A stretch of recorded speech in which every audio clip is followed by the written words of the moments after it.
ಇನ್ನು ಚಿಕ್ಕೋಡಿಯಲ್ಲಿ ಬಾಲಕಿಯ ಮೇಲೆ ಅತ್ಯಾಚಾರ ಆರೋಪ ಸಂಬಂಧ ಸ್ವಾಮೀಜಿಯನ್ನ ಅರೆಸ್ಟ್ ಮಾಡಲಾಗಿದೆ.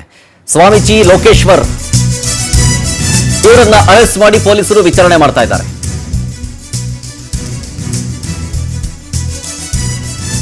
ಅಪ್ರಾಪ್ತ ಬಾಲಕಿ 17 ವರ್ಷ ಬಾಲಕಿಯ ಮೇಲೆ ಅತ್ಯಾಚಾರ ಆರೋಪ ಸಂಬಂಧ ಈಗ ಪೋಕ್ಸೋ ಕೇಸ್ ದಾಖಲಾಗಿರುವುದು.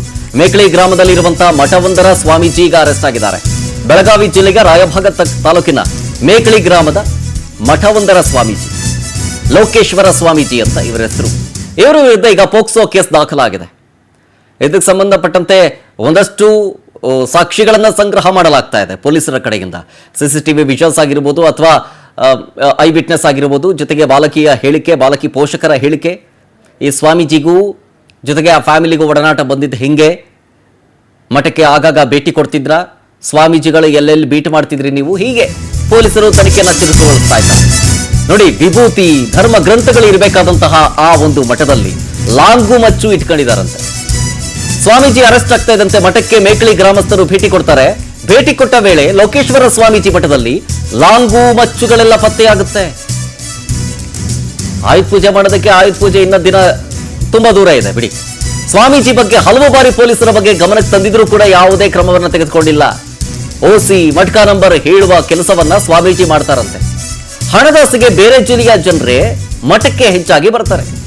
ಯಾವುದೇ ಕಾರಣಕ್ಕೂ ಸ್ವಾಮೀಜಿಯನ್ನ ಬಿಡುಗಡೆ ಮಾಡಬಾರದು, ಕಠಿಣಾತಿ ಕಠಿಣ ಶಿಕ್ಷೆ ಆಗಬೇಕು ಅಂತೇಳಿ ಲೋಕೇಶ್ವರ ಸ್ವಾಮೀಜಿಯ ವಿರುದ್ಧ ಮೇಕಳಿ ಗ್ರಾಮಸ್ಥರು ಆಕ್ರೋಶವನ್ನ ಹೊರಹಾಕಿದ್ದಾರೆ.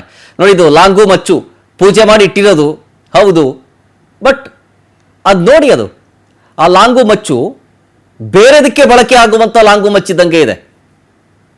ಈ ರೌಡಿಗಳು ಇಟ್ಕೊಂಡು ಓಡಾಡ್ತಾರಲ್ಲ ಅದೇ ರೀತಿ ಲಾಂಗು ಮಚ್ಚು. ಮತ್ತೆ ಡ್ಯಾಗರ್ ನೋಡಿ, ಅಲ್ಲಿ ಡ್ಯಾಗರ್ ಎಲ್ಲ ಬೇರೆ ಯಾವುದಕ್ಕೂ ಯೂಸ್ ಆಗಲ್ಲ. ಇದು ಈ ರೌಡಿಗಳೆಲ್ಲ ಯೂಸ್ ಮಾಡ್ತಾರಲ್ಲ, ರೌಡಿಗಳು, ರೌಡಿ ಶೀಟರ್ಗಳು, ಈ ಕೊಲೆ ಆರೋಪಿಗಳು, ಅವರೆಲ್ಲ ಯೂಸ್ ಮಾಡ್ತಾರಲ್ಲ, ಇದೇ ಥರ ಲಾಂಗ್ ಇರುತ್ತೆ. ಅದನ್ನ ಇಟ್ಕೊಂಡಿರೋದು ಮಠದೊಳಗಡೆ. ವಿಭೂತಿನೋ ಧರ್ಮ ಗ್ರಂಥನೋ ಅದು ಬಿಟ್ಟು ಲಾಂಗು ಮಚ್ಚುಗಳಿರೋದು. ಇದು ಯಾವಾಗ ಈ ಸ್ವಾಮೀಜಿ ಲೋಕೇಶ್ವರ ಸ್ವಾಮೀಜಿ ಅರೆಸ್ಟ್ ಆಗ್ತಾರೋ ಆಗ ಗ್ರಾಮಸ್ಥರು ಮಠದೊಳಗೆ ಹೋದಂತಹ ಸಂದರ್ಭದಲ್ಲಿ ಇದೆಲ್ಲ ಕಾಣಿಸುತ್ತೆ, ತಲ್ವಾರು, ಲಾಂಗು ಮಚ್ಚು.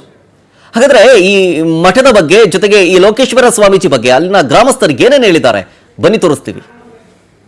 ಇಟ್ಕೊಂಡು ನಿಮ್ಗೆ ಇದುವರೆಗೆ ನಿಮ್ಮ ಕನ್ಯೆ ಅದರಿಗೆ ಬಿದ್ದಿಲ್ಲ ಇತ್ತು ಅನ್ನೋದು ಎಲ್ಲರೂ ಹೇಳ್ತಿರ್ರಿ. ಆದ್ರೆ ಈ ಟೈಪ್ ಇಟ್ಟಿದ್ದ ಅನ್ನೋದು ನಮ್ಗೇನು ಮಾಹಿತಿ ಇಲ್ಲಾಗಿತ್ತು. ಇದೆಲ್ಲ ಲಾಂಗ ಮಚ್ಚ ಮಠದಾಗ ಯಾಕ್ರಂತ? ಯಾಕಂದ್ರೆ ಯಾರ್ಯಾರೇ ಅವ್ನ ವಿರುದ್ಧ ಹೊಂಟ್ರಂದ್ರೆ, ಯಾರ್ಯಾರೇ ಅವ್ರ ಬದ್ದಲ್ಲ ಏನಾರೇ ಮಾತಾಡಕತ್ತಾರಂದ್ರೆ ಅವ್ರಿಗೆ ಬಡ್ಯಾಕ ಮಾಡಾಕ ಈ ಉದ್ದೇಶದಿಂದ ಇದು ಲಾಂಗ ಮಚ್ಚ ಇಟ್ಕೊಂಡು ಅವ್ರಿಗೆ ಅಂಜಿಕೆ ಆಗ್ತೈತ್ರಿ. ಅಂದ್ರೆ ಒಂದು ವಿದ್ಯೆ ಅಂತದೈತಿ ಅಂದ್ರೆ ರೀ, ಎಲ್ಲ ನಮ್ಮನೆ ವಿದ್ಯೆ ಐತ್ರಿ.